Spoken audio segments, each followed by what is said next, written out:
Stand by. Go ahead. Yeah, I've been involved with the New York City tech community and biotech community for about 14 years now, I guess.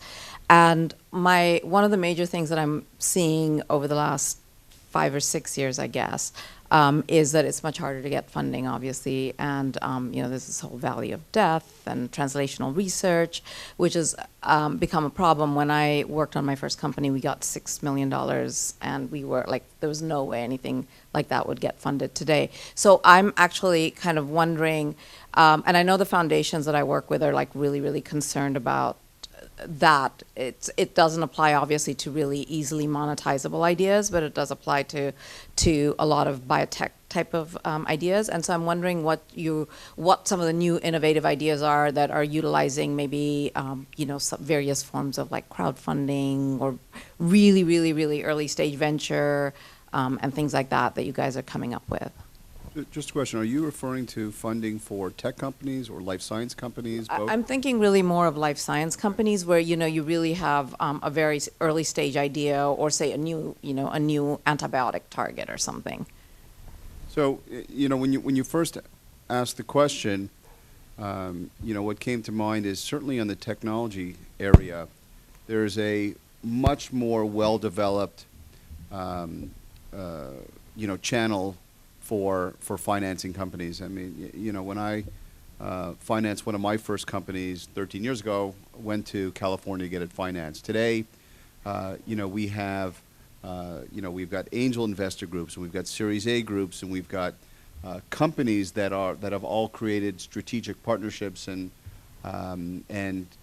venture arms. And so, in that sense, there are a whole bunch of different ways to finance your companies than there were certainly 10 years ago in New York City. The life sciences area continues to be, difficult, and Geoffrey talked about some of the government funding. We see it from our standpoint, which is why, as I mentioned earlier, one of the things that we're doing is developing a fund to help to direct investments into new life science companies.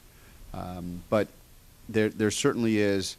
That certainly is an area where more funding is needed. And I think that as more and more companies recognize all the assets that New York has and all the collaborative avenues that are going on, that we'll see more and more investment come into New York.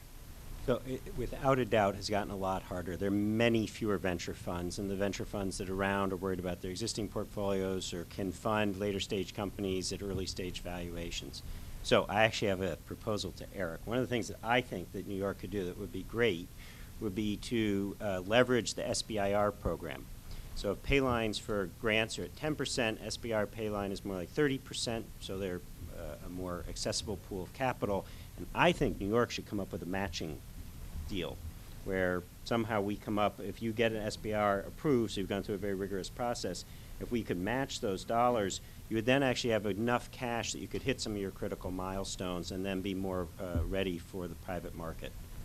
So we can talk about that later. Yeah, no, I'd love to talk about that. One of the initiatives that we have started is, call it a mentoring program to help companies get through the SBIR, which is very difficult. So that's our first stage. We're always looking for ways to actually, and I just had a meeting last week with someone about different ways that we can help to direct more funds in SBIR into New York. It's absolutely critical. It's really important that if we really want to take advantage of all the great science, all the professors, the assets, the academic medical center, that we got to figure out how to get more money into the field. And again, to go back to a comment that was stated here, that's been said on the panel a number of times, great talent will attract that money. And as the universities and the government and the entrepreneurs get it better known of all the great science and opportunities, I do believe that the money will come. But we certainly recognize that deficiency right now. You also are seeing some foundations step into the gap in interesting ways. So we are a very grateful recipient of the Coulter Foundation, founded by Wallace H. Coulter.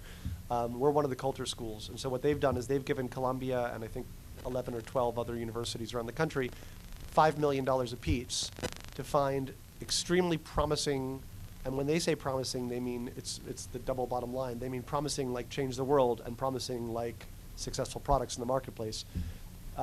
Medical devices. So it's not biopharma. In the classic sense, it's a little bit cheaper, but it's certainly not an app. And this money goes to close that valley of death in particular, to try and help the researchers get to a prototype stage where the venture firms might feel a little bit more comfortable investing. And that's been great. We're in year 3, and we've already had a couple of startups come out of that program. I guess, I'm sorry, just to follow up for 1 second, because one of the things I do is I do a lot with the foundation, and they're frustrated because, they're spending money which they feel should be spent on other things because there's nobody else there, right? It's tough. So, They really are totally So part of the problem also is the economic model when, venture capital now can look at, tech companies or healthcare tech companies, and that period by which they can get to a successful business model is much shorter than sort of investment in a therapeutic company. So that has sort of, had an effect, as those opportunities change and, there becomes, a need to put more investment. I think you're going to see some of the funding change, but we're dealing with the problem right now.